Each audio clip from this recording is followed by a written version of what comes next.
Alrighty, y'all. So we have the skill kit for Mihara. Now, I just got back. I have not seen it. So we're going to see if this character is worth it or not. I am going to have another video after this one called the Should You Summon, basically, between Little Mermaid and Mihara. Because when you have two Pilgrim units, sometimes you are going to have to make a choice between one of the two, right? And then I have another video coming out as well today, so which I already have recorded. So just expect videos today, basically. But let's take a look and see what Mihara is doing. I expect it to be good. The one thing about Mihara that we got to remember is that she's another DPS. So it's like she has to be a pretty damn good DPS for me to be convinced, because we have way too many powerful DPSs, and it's not like, oh, we've been getting them like kind of in a row, to be honest. Like since the second anniversary, we've just been getting boatloads of DPSs. So let's take a look and see how good Mihara is. Okay, I'm just gonna skip to the burst skill because we've seen all this in the actual preview and stuff like that. Remember, she has some type of like sustained damage effect. That's crazy. I hope I don't get demonetized, because that's, no, we're not playing that. She does have sustained damage. She has these chains that basically whip the enemy. And like in the preview on the live stream, it was just a chain in the sky whipping the boss, like whip, like that, just whipping. But it looks like after a certain amount of attacks, that starts to happen where she does these random attacks. So I'm curious. Let's take a look. Attacker, machine gun, which is good for Little Mermaid because machine gun characters are going to help Little Mermaid proc her stuff quickly. So these two might be very good together in terms of that. And then obviously fire type, which is, you know, buff to fire again. But let's take a look. So activates when entering battle, effects of charges 10 resistant chains up to 10. Okay, so she's fully stacked up on resistant chain. Got that. Activates if the caster has cast burst skill before full burst ends. What? Charges 10 restraint change up to 10. It activates if the caster has cast burst skill before full burst ends. Huh? What?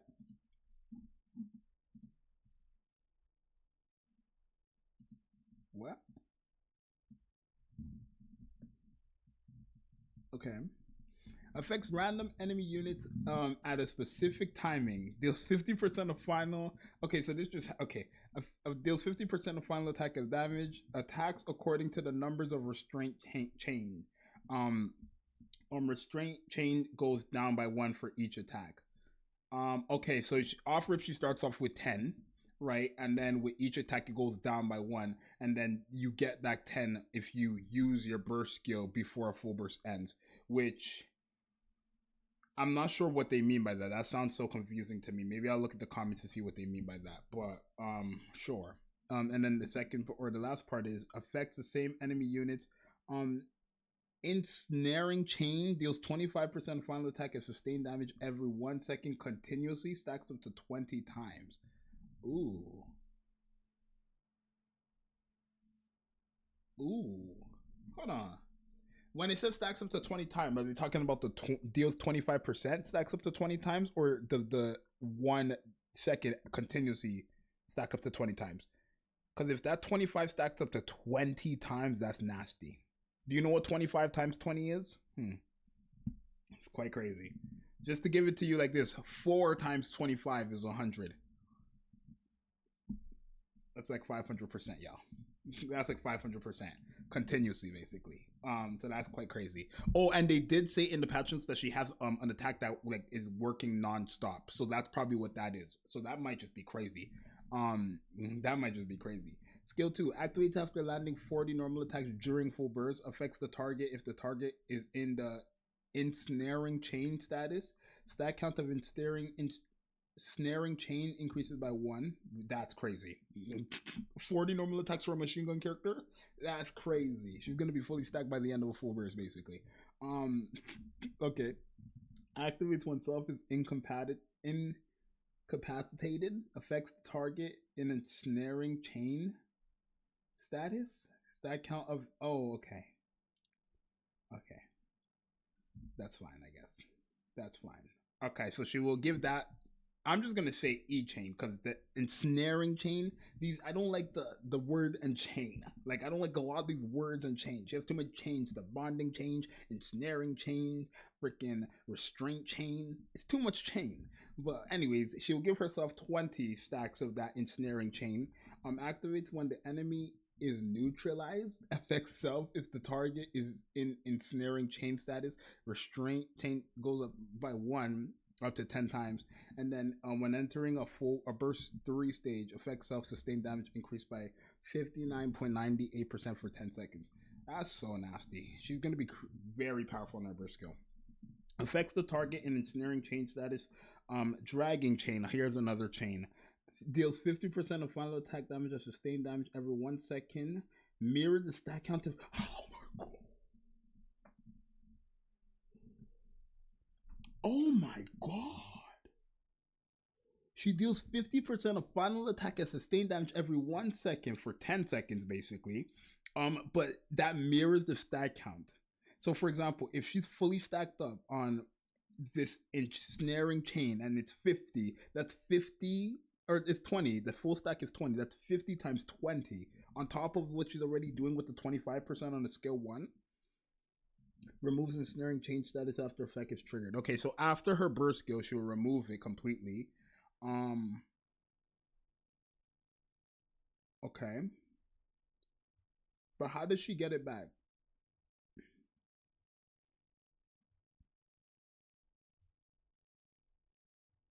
I guess she just has it. That's not something that's not like a buff or anything. That's not a buff. That's not a buff. That's a damaging thing. So she doesn't get that back. I mean, she does get it back, but it's not a buff. It's a damaging thing. So she's very powerful. Sustained damage meta. Oh, shoot. She's very powerful. I think after the first burst skill, when you like go back into a burst skill, so that third burst skill, basically, you're gonna see how nasty Mihara is. Or even probably on the first burst skill, but she's pretty good. Very, very strong character. I just want to take a look real quick and see. Simple kit explanation. She shoots gun long time. It does damage over time. She do bigger damage if she bursts in the second rotation. Give her later and to big DOT, maybe Summer Rosanna to make dot 35% stronger. So yeah, here as well. Basically, the burst is 50, 5 times 20 times 1. That's a lot. I'm sorry. That's a lot, though. Like, that's too much damage she's doing. Because she already has the 25% that stacks up to 20, but it's attacking continuously. And then on her burst skill, it's 50% every 1 second for 10 seconds on top of that 25% continuously that stacks up to 20 times. And then because there's a stack of 20, the mirror stack of her burst skill multiplies by 20. Like, it's too much damage.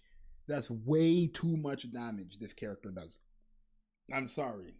Not to mention all the buffs she gives herself, which is, in reality, it is technically just the sustained damage on the skill 2 that she gives herself buff-wise, right? And then I guess here, she deals like additional damage here as well, right? Like affects one at a specific timing. At a specific timing, deals 50%. So at specific, she's so powerful. Is this the strongest character in the game? Is she the strongest character in the game? She might hit harder than Cinderella. And that's a Missilus as well, by the way. That's a Missilus overspec. So you can use her for the Missilus tower and stuff like that, which in reality, Missilus was not lacking. They had Litter, they had Naga, they had Tia. They were not lacking. But she's powerful. Very powerful. It's going to be hard for me to tell you who to summon for, because now we're talking about a pretty broken DPS versus a pretty broken support character. So yeah, I'm gonna let me upload this and we'll do the should you summon and we'll see what's going on. I'll have to come to a decision.